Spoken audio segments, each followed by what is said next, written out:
Hey there, my friend. Welcome to day number 3 of the Dramatic Podcasting mini course. I call this lesson, Get People Talking. Let's do it. So I had carried an iPhone in my pocket for about 6.5 years before I finally opened up the Apple Podcast app for the first time. I wanted to learn about entrepreneurship, so it only made sense that I typed entrepreneur in the search bar. We've covered this already. But then that first result was a show with bright orange artwork that seemed to jump right off my screen. That show was called Entrepreneurs on Fire. And you can see even right here with that bright orange artwork, it just really pops out. Even with that teeny tiny little icon on my phone, that orange and the flames just jump right off, really got my attention. And at the time, this is again back in October 2017, Entrepreneurs on Fire was a 7-day-a-week podcast, 365 days a year, 366 on leap year. And the host of Entrepreneurs on Fire, you'll see right here, JLD, that's John Lee Dumas. And on each episode of Entrepreneurs on Fire, John chats with a successful entrepreneur about his or her entrepreneurial journey. The triumphs and the failures and the critical lessons that they learned along the way. So John launched Entrepreneurs on Fire in 2012, and without fail, he released an episode of EO Fire every single day for 2,000 days in a row. 2,000 days in a row. That's really just an incredible feat. And it's even kind of more incredible when I think about it in this context, because I pushed play on my first episode of EO Fire on October the 4th, and it just happened to be episode 1809, and John's guest's name was Peter Shankman, and Peter ended up being a really big part of my journey. If I had started listening on any other day, or if Peter's episode had aired on any other day, who knows if I would have ended up on the path that I ended up on, but regardless, very, very grateful that things played out the way they did.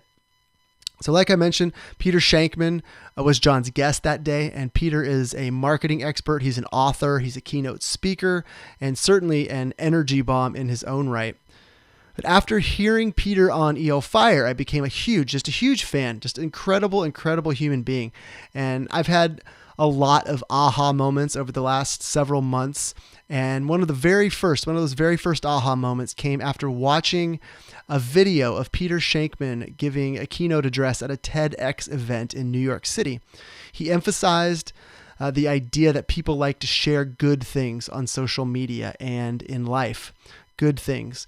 And the message that he shared that day was so timeless and so crucial that I'm going to show you right now. I'm going to show you that clip, a 26-second clip from that video, because it's that powerful, and I just can't not show it to you. So here it is.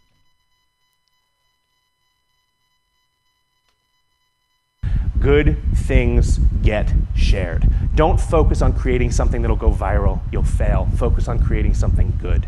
Focus on creating something that your customers will love.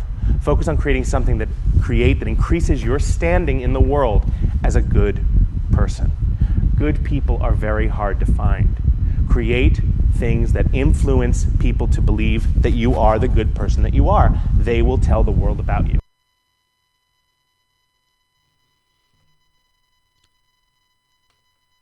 So yeah, that good sharing concept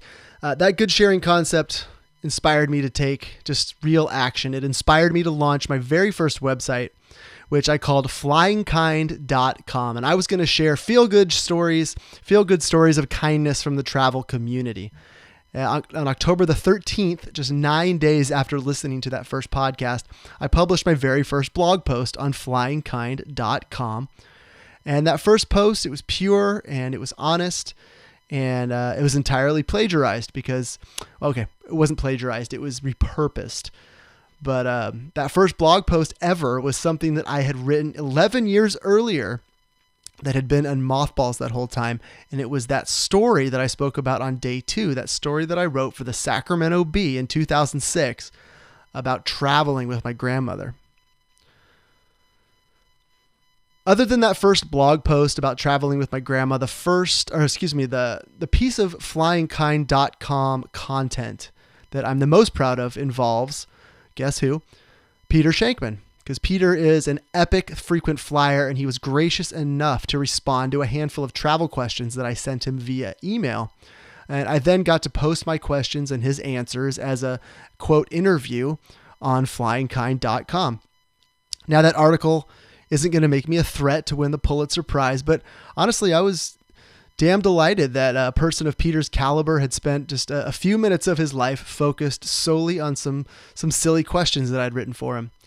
But I'd offered him a platform to share some of his goodness with the world, and he did it. I'm still a bit astounded that he agreed to do it. I'd always just assumed that successful people are untouchable. But what I learned is that connections happen when you approach people from a place of value and of service. Because people crave added value, even people who you may see as unattainable. And Peter continued, he kept up his gracious style by tweeting my article then to his 165,000 plus Twitter followers. And for the very first time, I got to feel the adrenaline rush as people flocked to my website in response to a social media post. It was a small flock, but my friend, it was a flock nonetheless. And once again, the lesson learned from this small victory was the importance of taking action and connecting with people.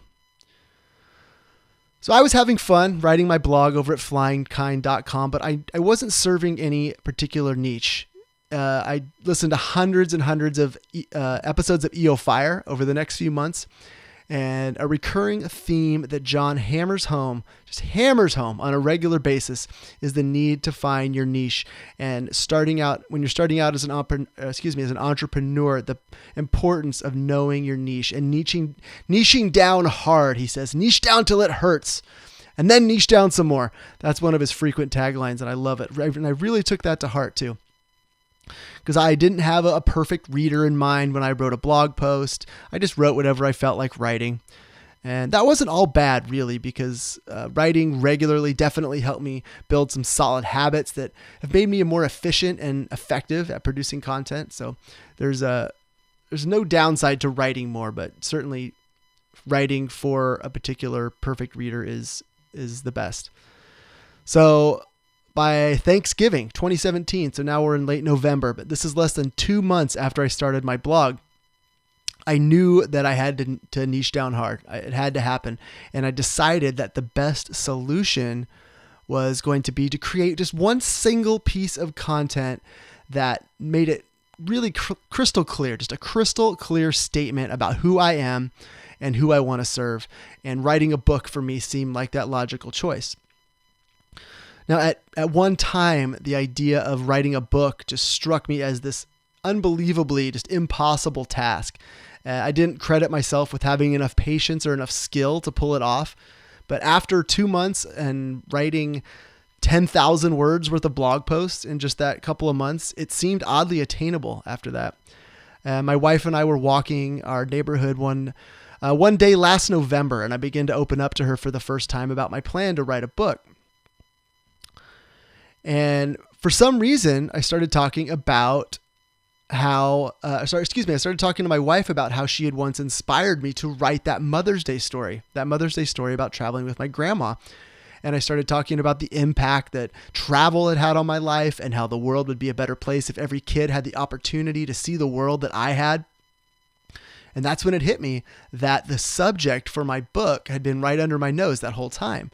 It was in that moment, when I'm walking with my wife, going over this in my head, that it was in that moment that I realized that my biggest inspiration and my most authentic self was really just right there. It was right there in front of me in that very first blog post about traveling with my grandmother as a kid. Because that story just defines me perfectly. It has a crystal clear message for those I want to serve, and it was something I could build around without question. So I decided I was writing a book. And I'd been inspired by my grandmother. She'd taken me places that I didn't even know I wanted to go. And I knew those experiences had inspired a passion in me that has carried me well into adulthood. But what I also know is that my story is only one of millions. So for my book, I wanted to explore childhood experiences of other travelers whose passion equals my own. And I wanted to know who and what had inspired them. I wanted to learn from their stories so I might know when and where and why my own children might become inspired. So I was fully committed to connecting with inspiring travelers, sharing their stories in my book, if only I could get them to return my emails.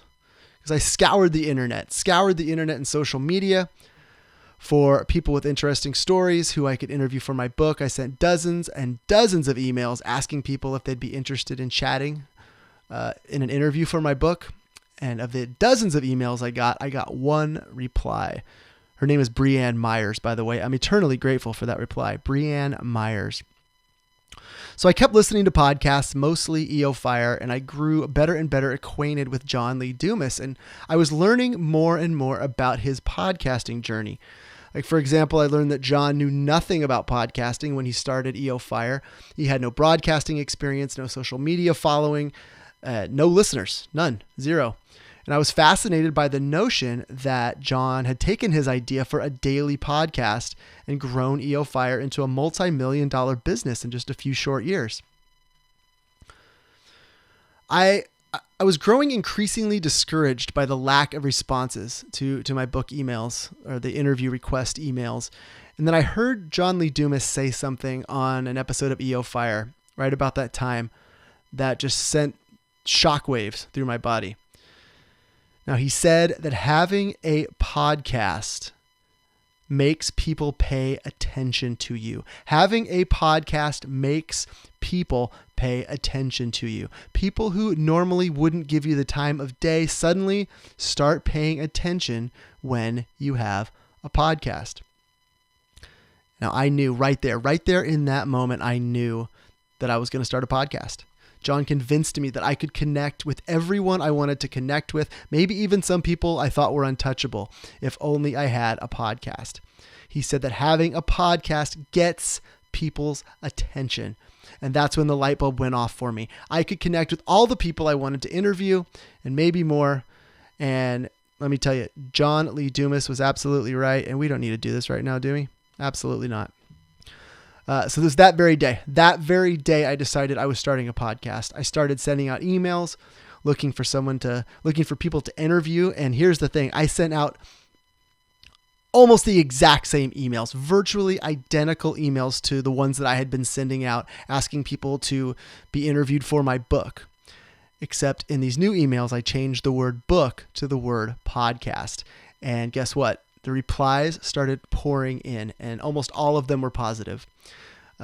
Like the title of this lesson suggests, podcasts get people talking. Now, to my surprise and to my terror at that time, I was able to book several guests for my podcast without actually having a podcast. I did not have a podcast yet. I had scheduled about half a dozen interviews without having any equipment, no microphone, no software, absolutely nothing. And even if I did have the right equipment, it wouldn't have mattered because I had no idea how to publish or even record an interview. I didn't have any questions. I didn't even have a name for my show. But I was booking guests, so it was time to figure it out. And when it came time to learn how to launch my podcast, I turned to the one man I knew who could get me to the promised land, a proven expert who I knew, I liked, and I trusted. And it was the man himself, the man who had inspired and ignited my entrepreneurial spark, John Lee Dumas. So John has a free podcasting course. It's a 15-day podcast course. On that very day, December the 7th, 2017, the day I decided to launch my podcast, I enrolled in John's 15-day free podcast course, and my transformation began immediately. I'm going to leave you there, my friend, and we will see you tomorrow on day number 3 of Dramatic Podcasting. Aaron Schlein, signing off. See you later.